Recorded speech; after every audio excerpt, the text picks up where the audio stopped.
Hey guys, just your friendly kids ministry director here. Thanks for shifting again and being patient with me. But this should be easy and quick. Leader onboarding really isn't hard and doesn't require a ton. And I would love to get to sit with all of you personally and get to hang out. But sometimes winter is not the easiest time to do that. So this is helpful and we'll be able to give you guys a really good overview. So currently, our kids' church is just in a huge transition time. So a lot of what I am going to present to you and tell you about is going to be kind of just interesting over the month of February. And so I'm going to kind of spell out what kids' church looks like, and then I am going to spell out where we're going, and then I am going to spell out what it looks like for you to onboard. So first, kids' church is all about presenting the gospel every week. And so there is different stories, obviously, that go into that, but we want kids to understand in an appropriate way based on their age and stage. And so when you look at early childhood, and that's like birth through pre-K, obviously developmentally, they're not going to be able to do as much as, say, an elementary school kid. So our early childhood kids, we just really want them to know that they are known, seen, and loved. And by that, they are loved by Jesus and that he is their friend. And that also we are too, as adults and leaders who love them really well. And that church is a place where they can ask questions and they can learn more and that they can feel and understand that love of Jesus. So when you jump into elementary, there becomes more the shift of really being able to understand and implement what they're learning. And so implement into their social lives, or their family lives, and just into their hearts. And so what we start to do in elementary is that small group time where after large group, we meet in small groups, and you've all been in small groups. You get what that looks like. It's asking questions.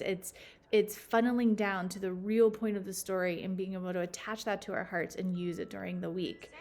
So it continues on throughout their lives. And so again, of course, as Jesus loves you, but in more as Jesus loves you and is calling you to more. And so that is what we're continuing on into our elementary stage. The other thing that is starting, and I'm going to explain this. We used to use something called Orange curriculum. We love Orange. It's great. It's amazing. And we're going to continue to use that in our early childhood. And in early childhood, it's called the Ollie Show. It's super adorable. My favorite part of a Sunday morning is the toddlers can be just hilarious. Either you have a room full of really easy toddlers, they're all doing their own thing and playing and having fun, or they're insane and you got 4 or 5 of them losing their minds. But as soon as you turn on the Ollie video, they engage and they have so much fun and they start to calm down, and Jesus is presented to them. And in a toddler room, we kind of might ask a few questions afterwards, but typically our toddler room is pretty young. And so we just let them continue to play. But in our preschool room, we then move into a small group time, which is really awesome. And these kids are so engaged into it. And our preschool teachers are adorable and they're so great with them. So it's a really fun room to be in. Then as you jump into elementary, we used to use Orange. And right now, we only have 1 more week of using Orange for our elementary age kiddos. We are jumping into a new curriculum and we are piloting it. We're the second campus to do so. Sewickley Valley did, and it's called Wonder Inc.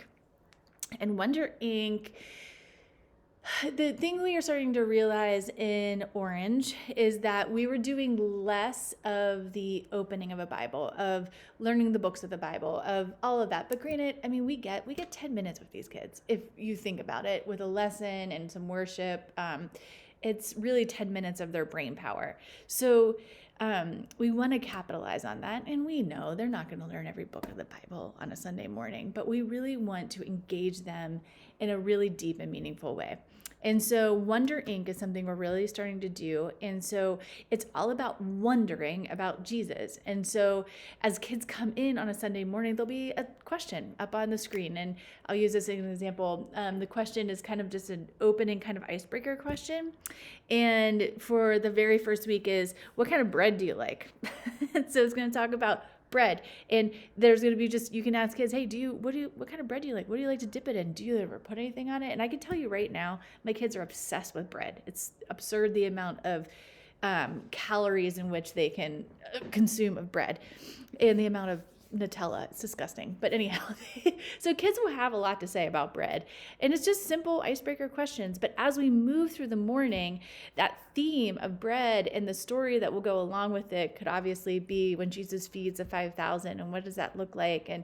And so we move into our large group time, and our large group time starts off by a piece of liturgy. So a back and forth, or the kids repeat, and it will have to do with that month's theme. And then from there, there will be a large group teacher that is going to share the scripture with the kids, and then the kids will buddy up and open Bibles, and then they will read through the scripture, understanding that, I have a second grader who is not great at reading, but she's going to follow along and she's going to listen. And then you have the older kiddos who are going to be able to read along and are going to be able to read it out loud. But this is just a prep and a piece of just exposure for the kids. Then after that, a large group leader will share the story verbally. And then after that, there will be a video. So they get to read. So it's a physical doing. 2, they're going to listen. And then 3, they're going to see and experience in a different way. Each kid learns in a very different way. And so by offering all 3 ways, 1, it's repetition. 2, it's really helpful for kids and for anybody who learns differently. And then after that, we break into small groups, and mixed in there is a game, probably something silly for the kids to do. But then when we break into small groups, again, there might be some little game that reinforces the lesson. And then also just a lot of really great questions. So it's a really solid curriculum. We're excited to pilot it, and I'm excited to hear about what you guys think of it.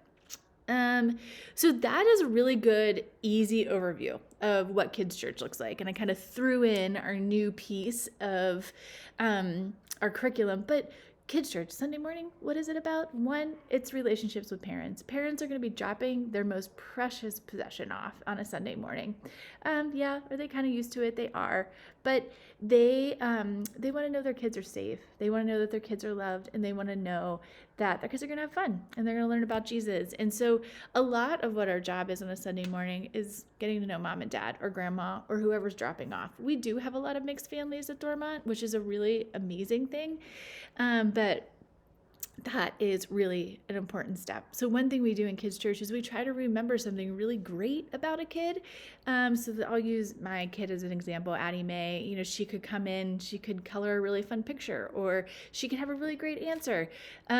Sienna, I can't remember, a little girl named Sienna on a Sunday morning got up and grabbed the lesson after the kids were done with everything and was pretending to teach it. And so at the end of the service, that leader was able to say to the mom of your daughter was so sweet this morning, just in play, she went up and grabbed the lesson and wanted to teach it. So, it's just a little future leader there. So it's having those little conversations as kids get picked up with their parents helps reinforce that we're loving them as much as we can. From there, our other is just to be on the ground. I call it the sitting and loving. It's just getting in kids' space and just loving them and caring about them, throwing a basketball, playing foosball, being that community piece of church that it's not just you come and nobody really notices you, but you're being noticed. And so these kids, that's a big deal for them. And so to have adults love them that way is really great. The thing I love so much is we have a lot of kiddos who just really love our teenage volunteers. And my oldest daughter's 16, and there's this little guy, Isaac, and he sometimes just hates going into the toddler room. But if he sees Ellie, he goes right in. So there's just attachment sometimes these kids have. And that's it's just a beautiful thing. And it's an honor to get to have that. Some of our other things is safety, obviously. And So we have very big safety procedures. I don't have it sitting next to me, but we have things that hang in all of our rooms. It's called a safety flip chart that we will review with you, and it's all getting updated with our hallway switch. Then the other thing is we will walk through all of our evacuation routes. We have an amazing safety team. All of that is really hard for me to talk about in any of these meetings. So when you come and you shadow on a Sunday morning, what I'm going to do is walk you through the space and let you see how we evacuate and what we do. Obviously, whenever we open our autism ministry, there'll be a lot more safety options, a lot more different things that will happen that will be for our neurodivergent kiddos. So to move on from that, so yeah, big changes in Kids Church. We, for a really long time, have had our elementary and our early childhood in certain wings of the church.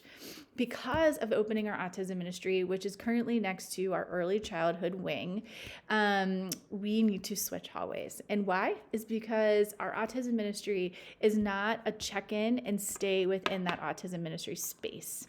It is an all-inclusive ministry. So not only, obviously there's still check-in, there's still meeting up with your buddy, and then attending an elementary classroom. If a kiddo, preschool or younger, has autism, they simply just go to our rooms and they continue along the same track as any other child with autism or any other neurotypical child. They just stay the same up until kindergarten. Starting in kindergarten, any kiddo that is on the spectrum then gets assigned a buddy and then gets to all-inclusively be in the classroom. So they go for large group, they go for small group, as long as they can. And if a kiddo can't, then they go to the autism ministry space where they will have their own large group and their own small group.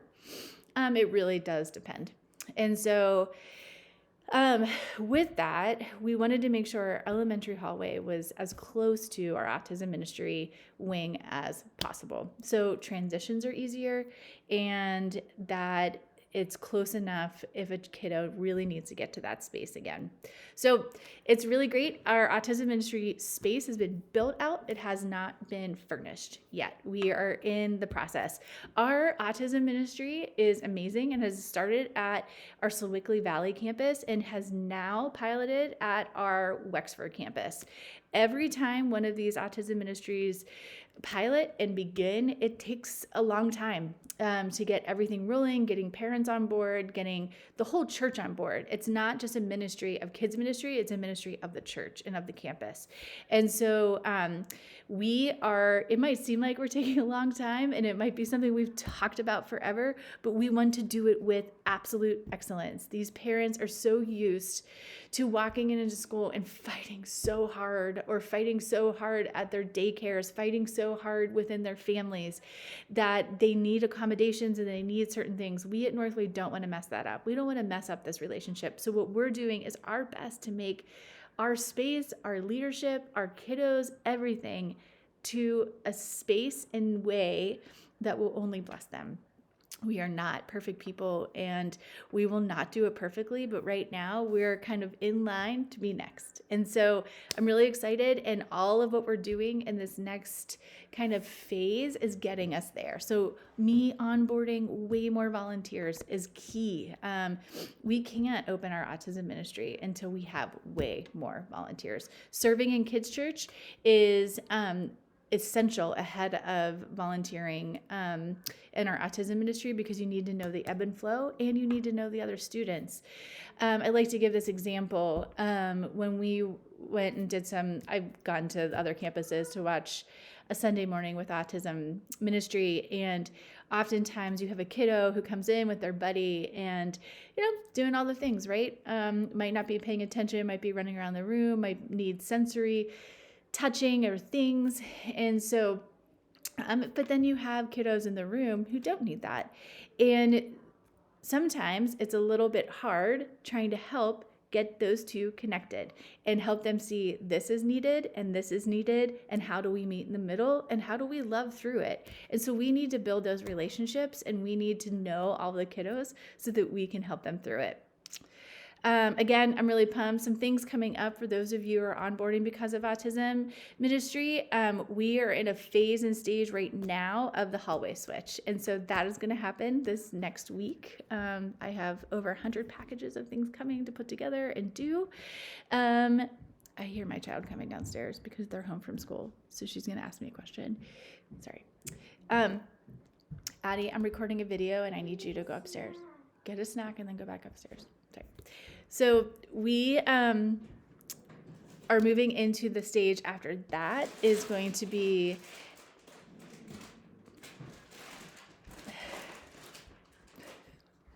nothing like chips at noon for lunch, but you do what you do. Anyhow, the stage after that is going to be the finishing up of all of our pieces for the autism ministry. As much as our hallway switch will happen, and the integral piece of doing all of our piloting of this new curriculum is getting all of our kids settled in the new space and what that looks like that. And then we are moving into a time of training. And so we have a option of a DC trip that will take us out to a church out in McLean that will, it's a disability in the church conference. And so if you're interested in that, I would love for you to let me know so that I can figure out how to supplement or get all of us out there. So that is a big thing that is going to be coming our way. And then there's more too after that. So we're basically in a hallway switch and / training stage for the next few months. So there'll be a ton of information coming. And as I continue to share that, so just stay tuned, and I'm really excited. So on for that. What does it mean to onboard as a kids leader? 1, we are a team. This is not about you coming to help babysit. That's not it at all. You are a leader, and I am just the kids call me in kids church, the kids principal. And so what I get to do is make your morning go well and let you lead well. You guys are all amazing adults, amazing Jesus followers, and I'm so proud of you guys, and I love getting to know you. I love that you're my friends, and I'm so excited to jump into this relationship together. And with that, you're called to be in leadership and to step up and roll that room. And you're going to be given everything you need to be able to do that. All the resources, all the lessons, all the small group stuff, all the things you need to lead well. And they're kids, and they're going to love anything you do. This past week, John Chomp was our head teacher for our elementary room. And so he had the lesson, and him and his son looked it over, and one of the games seemed ridiculous. And so he made up a whole new game. And great, that's awesome. I don't need to come up with a new game. You're so smart. And the internets give us so many ideas. And so it's just great that you can lead and you can do and have really fun time just trying to figure it all out. It's never perfect. Kids church isn't perfect. Kids break things. Kids are sometimes just come in really bad moods and maybe never make it out of the hallway. But our job is just to love on them and have fun in the classroom. I am so excited because I inherited a space that was these 2 hallways with really old toys and really old spaces, really old furniture. And so I have had a ball picking out what all the rooms are going to look like and making them speak well. Environments at Northway, we believe in environments. We believe in making a space comfortable and loving and caring for each individual. And so all of our rooms are going to be outfitted in a really fun way. And so I'm excited about that. So as you come on, you're going to be equipped beyond belief to lead really well. So what does it mean next? 1, it's your clearances. This is the thing. This is what happens. I meet with a volunteer, so excited to onboard, but clearances weigh everybody down. Here's the deal. You cannot use clearances from anything else you have in your life.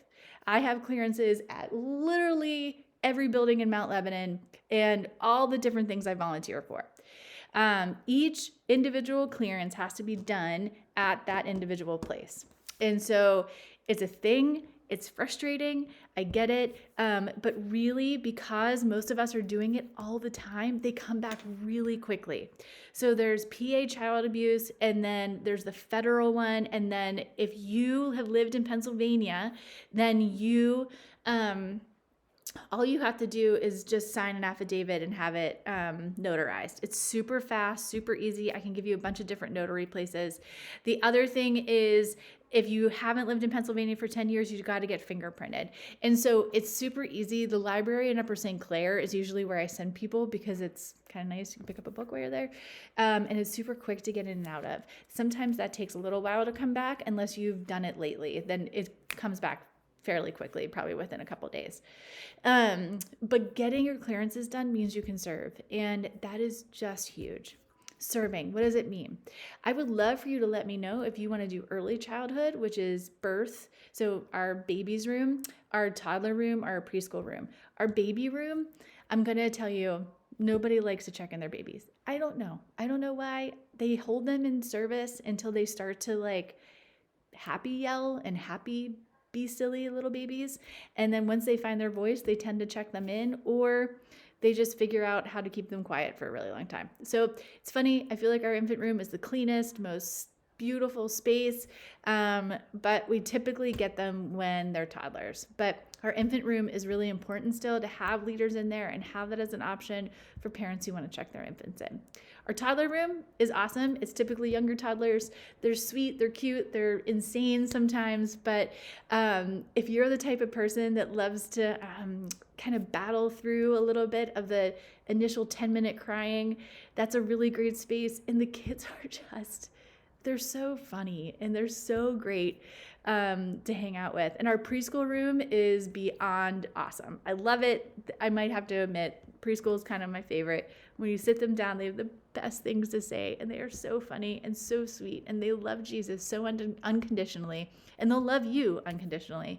But once you hit the preschool room, there's a lesson, there's worship, and then there's small group. And so it's a little bit more than sitting on the ground and playing. Then our elementary through fourth grade. So we have K1, 2, 3, and 4, 5. 4, 5 are our oldest kiddos.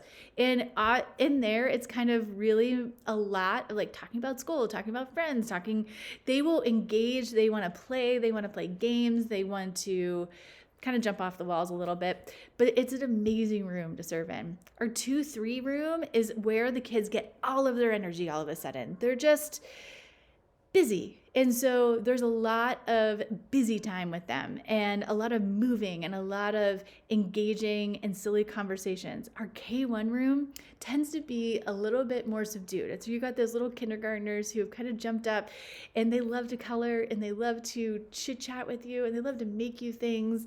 And they still really love to play with toys. And so that's kind of just like a really general stereotypical situation of each one of our rooms. So I know sometimes as adults, we can really kind of figure out where our personalities match the best based on those kind of stereotypical ways to explain it. So I would love to hear from you of where you want to serve, and then we're going to just start to put you guys in and let you see and shadow, and you can pick a few rooms. You can pick one or the other, which hallway you want to try, or you can do both and just really see where God really wants you to serve. If you are wanting to serve in autism and that's your ultimate goal, then I would love to see you in our elementary space, which would be our perfect spot for you to really get to know all of those kids. And so clearances first, then you'll shadow. I would like to see shadowing happening for 2 weeks. And then after that, we'll just start putting you on board. What we ask for leaders is to serve twice a month. And twice a month is because 1, that's consistency and helps kids know who you are. And 2, it helps in consistency to help you know what's going on. And so it's hard to pop in less than that because then things change and it's just hard to keep you guys up. There's a bunch of other details that as you come along, you will start to learn how we do check-in and check-out. Babe, I'm recording a video. You what? I'm recording a video. Oh, okay. How you do check-in and check-out, and how you do where you find all of your stuff, your name tag, how you check in and out. All of that will be shown to you whenever you do your shadowing Sunday. Again, I'm going to wrap this up. Thanks for being willing to just watch a video. My mistake on not knowing what today would have in store for me.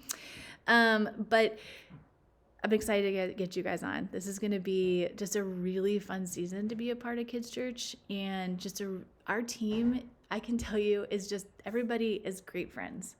As you serve with people, you get to sit and share life experiences and things going on. And I don't know, our Sunday mornings, it just feels great and fun. It's being part of a community and being part of a church.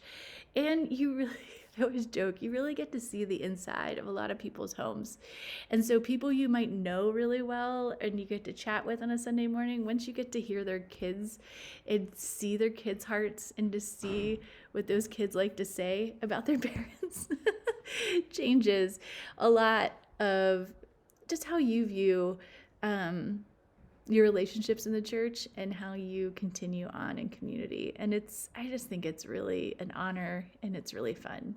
So this is not my most polished video. So hopefully you were able to follow my Thursday morning ADHD brain. My kids are all home from school and learning via Google Classroom, and my dog is barking constantly, and my husband's wandering around the house looking for things and then making the dog bark. So it's just living my best life. So thank you again, and I will be emailing you all very soon and catching up with you. Thank you. Have a great day, guys, or night. Bye.